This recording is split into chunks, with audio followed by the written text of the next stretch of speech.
So today I am doing a total first world problems video for you guys. Today's video is going to be how to take the perfect selfie. And I know some of you guys, when you see this video, are gonna be like, is this girl serious? This girl probably needs Jesus.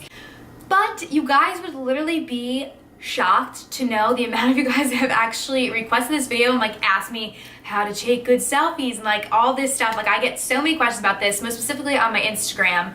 If you guys don't follow me on Instagram already, you should right now. There'll be a link down below. It's at Kelly_JaneXX. So you can see all of my selfies. But I get so many questions about how to take the perfect selfie. So I thought it'd be like just a funny, kind of cute little video to do for you guys and actually give you guys some tips because there is a science to it.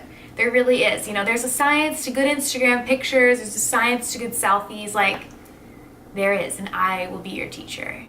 But yeah, so I'm gonna give you guys my tips and tricks to taking the most perfect selfie. Okay, so the first thing that is literally super important, like my #1 tip for taking the perfect selfie is you need good lighting. Like you literally need, it's a must. If you don't have good lighting, the selfie is just not gonna be good. Like you need good lighting. It's just 199% of what you need for a good selfie. It's so important. I have a Diva ring light, which is what I'm using to film right now because it's like 9:30 at night right now, so it's pitch black outside. But I use this Diva ring light to film, to get natural light while I'm filming. So that is what I use to take my selfies. But obviously I'm not telling you guys to go out and buy a Diva ring light because it's really expensive. And again, I have it because I make YouTube videos. I just happen to take my selfies using it because it works for me. But I didn't like buy it just to take selfies because that would be kind of nuts. But the best alternative to a Diva ring light, it actually is better than a Diva ring light, but I just can't film during the day most times, is daylight. It is literally, there is no better lighting than daylight. Like if you can go outside, or even if you're sitting in like the front seat of a car where you have that light like hitting you through the window, or even just like right in front of a window, the most perfect lighting, literally perfect, and your picture will be stunning. It just makes the picture look so much more crisper and clearer because the darker the picture is, it's just gonna be more muffled because you know you can't really see in the dark. People want to see your beautiful face, so make sure you have the best light so that you can see that. So that is super important. You are like literally more than halfway there if you have good lighting. So we're on the right track, people. We're almost. My next tip is getting the right angle. We all know everyone has a side, everybody has one. If you're one of those lucky people that doesn't have a side, I wish I was you, girl, but I definitely have a side. I tend to think it's like this side because it's like the side my bangs go to, because I feel like this side, like, whoa, where's my eye? You can't even see it. You gotta get that perfect angle, which is so important. So one thing that I actually love using when I'm trying to experiment with different angles is this little thing called a fly grip. I have it on the back of my phone here, and it kind of just allows you to hold your phone way more sturdy because you can just put your fingers through it. It just attaches right to the back of your case, or you can put it right on your phone if you want to. I have like a cute little sunflower one, which I love, and you can just kind of hold your phone and find that right angle. You want to do like all the way up, over this way, down below, however you want to do it. This will allow you to use it. It just keeps your phone like super sturdy, because there has been so many times, embarrassingly enough, before I had this little guy, that I'd be like holding my phone at like these crazy angles and I'm trying to like hit the button to like click to take the picture, and I drop my phone, and yeah, just embarrassing. Like you don't need to be breaking your phone to take a selfie. We don't need that. So just get the fly grip and you won't need it. But you can also actually use this as like a little kickstand too, which is really nice. You can just put your phone, set it down or whatever, and put the little self timer on, and then you know it'll prop your phone up and you can get a really cute selfie like that too, and kind of pose however you want. So I actually utilize that quite a bit, and I also kind of use this too as like a little kickstand that I'll watch like YouTube videos and stuff on it before I go to bed.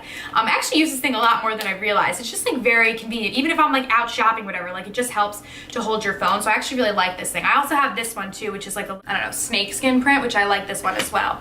But yeah, it just attaches to the back of your phone. So that's really useful when trying to find the right angle, because if you get your bad side or a bad angle, it's not going to be a perfect selfie. Another key tip is you got to pick what you want to show in your selfie, because you know a selfie doesn't just have to be your face, you know, face only. You can do a full body selfie, whatever you want, but full body selfies can be hard because you kind of got to get somebody else to take it for you, because I just feel like full body selfies in the mirror just, it looks stupid because like there you are, like you can see you taking the selfie in the mirror and it's just like awkward. I don't know, like I've put them up on my Instagram before, but I always feel like awkward doing that. So you gotta decide whether you wanna do just the face, full body, whatever. And then going off of the full body shots, when you're doing just your face, I feel like the background doesn't really matter as much because no one's gonna be really looking at that because the picture is probably gonna be pretty close up. But if you're doing a full body shot, the background is key. You can't just have like your messy room with a bajillion things like all over the floor. Like my room is an actual disaster, so you'll never catch me taking a full-length picture of myself like in my room with the disaster in the background. You gotta have like a cute background. Like I love taking like full body pictures like in front of the ocean or like on a boardwalk or like something pretty. I don't know. The background is definitely important. You'll definitely get more likes on your selfie or whatever you want to call it if you have a beautiful background. Obviously, like for my videos, I have this background. This is like wallpaper that I got at Bed Bath & Beyond. Yeah, that's where I got it. And so this is like the background of a lot of my selfies, just because this is what I use as my background to film. But background is definitely key.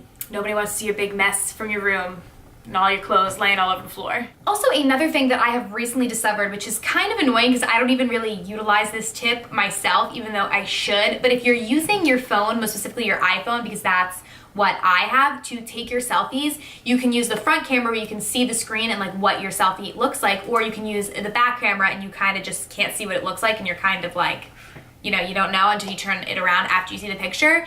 But the front camera is not as good as the back camera. And I've definitely realized that. Like the back camera is much clearer, much better picture. So, you know, even though you can't like necessarily see yourself and what exactly the selfie is going to look like, it honestly is better if you want like a super clear picture to use the back camera instead of the front one, because the front one is definitely fuzzier, even though I always use the front one because I like to see what the picture's going to look like. But just a tip. And then last but certainly not least, we will address Instagram filters, because again, this is a question that I get so many questions about. What are my favorite Instagram filters? What filters do I use? And I'm going to bring it up on my phone so I can see which ones I use the most often, because I forget what the names of them are. I love the new ones. Instagram got like new filters not that long ago, and I love, love, love them, because I never use like the full filter. I always kind of adjust it down because I feel like the full filter, it like discolors the picture so much and it just looks weird.